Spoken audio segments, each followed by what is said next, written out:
Guys, আমরা এখন যাচ্ছি কক্সবাজারের রিনানি পাটোয়ারতে হিমছড়ির দিকে।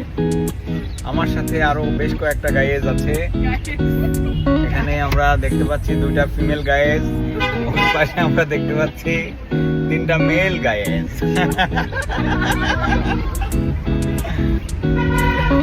আর এই যে নাজমুল ভাই গাইস।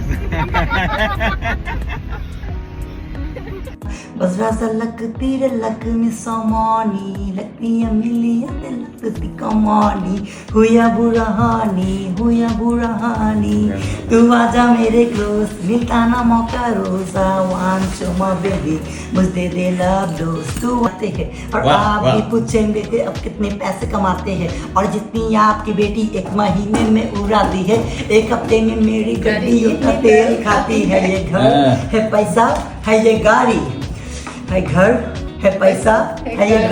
আসসালামু আলাইকুম, সবাইকে স্বাগত আমার মিনি ভ্লগে। এটি ছিল কক্সবাজার ট্যুর। আমাদের গ্রিন ভ্যালি অ্যাগ্রো কমপ্লেক্সের প্রথম স্লটের শেয়ার হোল্ডারদেরকে নিয়ে আমরা ট্যুর করিয়েছিলাম।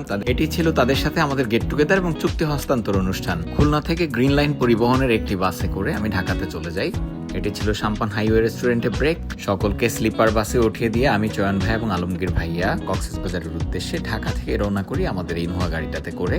যাত্রাপথে হিরাজিল রেস্টুরেন্টে অসাধারণ খাবার ছিল। খাবার খেয়ে আমরা কক্সবাজারের উদ্দেশ্যে যাত্রা শুরু করলাম। গাড়ি আঁকাবাঁকা পথ বেয়ে চিটাগং কক্সবাজার হাইওয়েতে যখন যাচ্ছে, ঠিক সেই মুহূর্তেই ঘটলো একটা ইনসিডেন্ট। ওদের গাড়ির চাকা হঠাৎ ব্লাস্ট করে, কিন্তু আলহামদুলিল্লাহ উই ওয়ার সেফ। তারপরেই সূর্যোদয় দেখতে দেখতে, মনোরম পরিবেশ দেখতে দেখতে পৌঁছে গেলাম আমরা কক্সবাজার। কক্সবাজার থেকে 10-15 কিলোমিটার আগে এমন একটা জায়গা আছে যেখানে বনমুরগির মাংস পাওয়া যায়, অসাধারণ স্বাদ। যখন কক্সবাজারে যাওয়া আসা করি, এই জায়গাটা থেকে না খেয়ে আসলে যাওয়া আসা করা হয় না। এটা ফুটবলের একটু আগে। একটা ইন্টারেস্টিং জিনিস দেখাই, আলমগীর ব্রো কিভাবে মোবাইলের দিকে তাকিয়ে আছে। যারা কক্সবাজার গিয়েছেন তারা জানেন এই জায়গাটাতে আসলেই যে সমুদ্র দেখা যায়, সমুদ্রের ঢেউ আছড়ে পড়ার দৃশ্য রাস্তা থেকেই জাস্ট মন জুড়িয়ে যায়। সারা রাস্তার যে কষ্ট সেটা ভুলে যাই আমরা। কক্সবাজার যেদিন পৌঁছালাম ওই দিন আমরা রেস্ট করি। পরের দিন ছিল রাতের বেলায় বাফেট ডিনার আমাদের শেয়ার হোল্ডারদেরকে নিয়ে। শেয়ার হোল্ডারদের মধ্যে অনেকেই প্রচুর খেয়েছে, পাহাড় পর্বতের মতো প্লেটে খাবার সাজিয়ে নিয়ে বসেছে অনেকে। আমরা আমাদের শেয়ার হোল্ডারদের জন্য 35 থেকে 40 আইটেমের অ্যারেঞ্জমেন্ট করেছিলাম। আলহামদুলিল্লাহ সবাই তৃপ্তি সহকারে খেয়েছে, পর্যাপ্ত খেয়েছে সবাই। স্যার অল্প অল্প নেবেন, বারবার আসবেন, রাত 3টা পর্যন্ত খাইবেন। অল্প অল্প নেবেন, বারবার আসিবেন, রাত 3টা পর্যন্ত খাইবেন। এটা ছিল রাতের বেলায় আমাদের গানের আসর।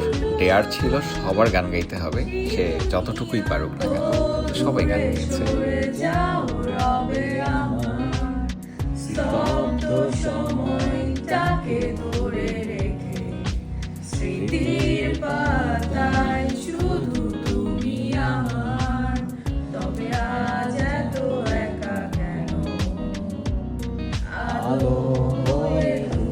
মা মেয়ে দুজনের গান ছিল মুগ্ধ করার মতো।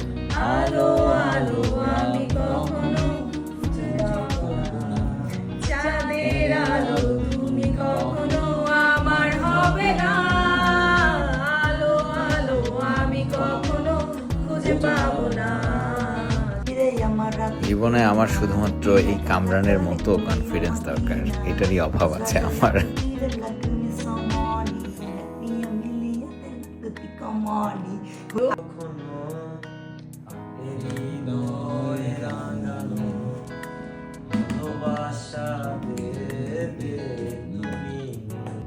তারপরে না আপু গান পারা কি? সেই সুখেরই ভেলায় চলে স্বপ্ন বাহ।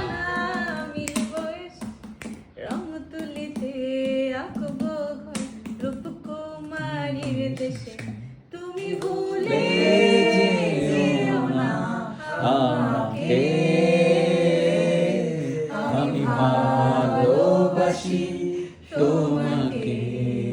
আপনার যে গান পছন্দ ভাই? না ওই যে আমি যেটা বললাম, আপনি ওই লুঙ্গিটা ধইরা ওইখানে নামেন, নাইমা দুই পাশ থেকে টানেন আর বলেন লুঙ্গি ডান্স, লুঙ্গি ডান্স, লুঙ্গি ডান্স। তাইলে আপনার মার্সি গান গাওয়া লাগবে না। এটি ছিল কনফারেন্সের ঠিক আগ মুহূর্তে এবং আলহামদুলিল্লাহ আমি কিছু মানুষের সাথে পরিচিত হব, কিছু সিদ্ধান্ত নিব, সামনে আগানোর ব্যাপারে ভাববো। এই জন্য আমি চাই পিন ড্রপ সাইলেন্স। আর এই কারণেই আমরা সকলেই আমাদের মোবাইল ফোনগুলোকে একদম সাইলেন্ট করে পকেটে রেখে দিব, ভাইব্রেট মোডে রাখবো না, তাহলে আমাদের মনোযোগ ভাইব্রেট হতে পারে।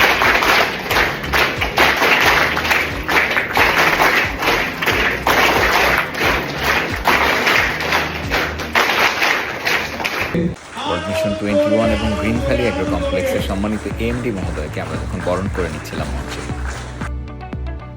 Wow, what an incredible moment. Nearly 600 people dancing together under one rhythm and one energy. Wow, it is amazing.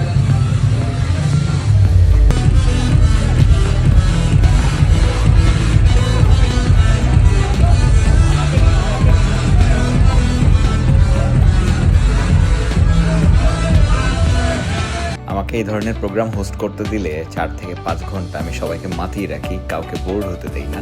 তো সবাই এনজয় করেছে এবং তারপরে ছিল সঙ্গীত সন্ধ্যা।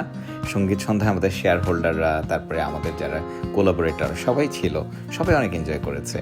তৃতীয় দিনে সকল শেয়ার হোল্ডারদেরকে নিয়ে গিয়েছিলাম ইনানি, পাটুয়া, টেক বিভিন্ন জায়গায় আমরা সাইট পরিদর্শন করতে।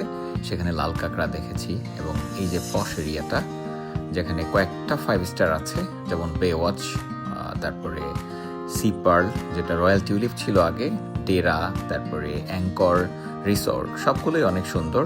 যেহেতু অ্যাঙ্করে এর আগে এসে থেকেছি, তো অ্যাঙ্করের ভিতরের পরিবেশটা দেখানোর জন্য সবাইকে নিয়ে অ্যাঙ্করের ভিতরে যাই। এখানে ওশান কিচেন আছে, তাদের রান্নার স্বাদও ভালো, সেখানেও আমরা কিছুটা আড্ডা দেই। আর আমি বলবো যারা নিরিবিলি পরিবেশ পছন্দ করেন, অনেক বেশি ক্রাউড পছন্দ করেন না, তারা অবশ্যই ইনানির এই দিকটাতে থাকবেন। এখানে সমুদ্রকে অনেক কাছ থেকে উপভোগ করতে পারবেন এবং ক্রাউড ফ্রি থাকবে, নয়েজ ফ্রি, খুব কাম থাকবে, খুব সুন্দর একটা পরিবেশ আপনারা উপভোগ করতে পারবেন। ইভেন রাতের বেলার ভিউটাও কিন্তু অসাধারণ লাগে। এখানে লাইটিংগুলো বেশ সুন্দর করেছে, যেহেতু এটা একটু পশ এরিয়া হয়েছে এখন। সিজন অফ সিজন সবসময় কিন্তু কলাতলি, সুগন্ধা, লাবণী পয়েন্ট এই বিচগুলোতে প্রচুর ভিড় থাকে। এই ভিড়টা যারা পছন্দ করেন না তারা ভোরবেলা বিচে যাবেন। ভোরবেলা দেখেন কত অসাধারণ লাগছে, কি দারুণভাবে আকাশটা সেজেছে, কি দারুণ লাগছে। শহরটা একদম নিরিবিলি। ফজরের নামাজ পড়ে এই সময়টাতে যদি বিচে যেতে পারেন, আপনারা দারুণ স্নিগ্ধতাও উপভোগ করতে পারেন। আমার এই চশমা হচ্ছে ফিল্ম স্টার। আপনি কি রিস্টার? নেভি ব্লু কালার চশমা। ব্রোটা কি কালার? ব্রোর এটা কাছে নিয়ে দেখো মোবাইল। ও এই জন্য তোমার চশমা পছন্দ করে। পুরাই মনে হচ্ছে একটা লেডিস গোল আলো ফেস। দাড়িগুলো না থাকলে হাসিনা করে দিয়ে গেছে বিদেশ বাংলাদেশে। শেখ হাসিনা যা করছে বিগত 50 বছরও কোনো নেতা করতে পারবে না। এটা চ্যালেঞ্জ দেয়া করে দিল। আমাদের ড্রাইভার সাহেব ছিলেন শেখ হাসিনার ভক্ত, তো তিনি শেখ হাসিনার বেশ প্রশংসা করছিলেন। আর এখানে আমরা গিয়েছিলাম কক্সবাজারের আর একটা হিডেন প্লেস, খুরুশখুল। এই খুরুশখুল ব্রিজটা অনেক সুন্দর করে কালার করেছে, জিগজ্যাগ কালার, লাল আর সাদার, বেশ সুন্দর লেগেছে। এইখানে সুপারি বাগান, তারপরে নারকেল গাছের বাগান আছে, খুবই দারুণ লেগেছে, স্নিগ্ধ ছিল, একদম নিরিবিলি পরিবেশ। আমরা ঘুরে এসেছি এই জায়গাটাতেও কিছুটা সময় কাটিয়েছি, যদিও দুপুরের সময় গিয়েছিলাম বলে খুব একটা ভালো লাগেনি। এই জায়গাগুলোতে বিকাল এবং সন্ধ্যা টাইমে বেশ সুন্দর লাগার কথা। তো 5 দিন ঘোরাফেরা করে ঢাকাতে চলে আসলাম আমরা। তারপরে গ্রিন লাইন পরিবহনের একটি বাসে করে খুলনাতে আবার পৌঁছে গেলাম। ধন্যবাদ সবাইকে, থ্যাঙ্কস ফর ওয়াচিং।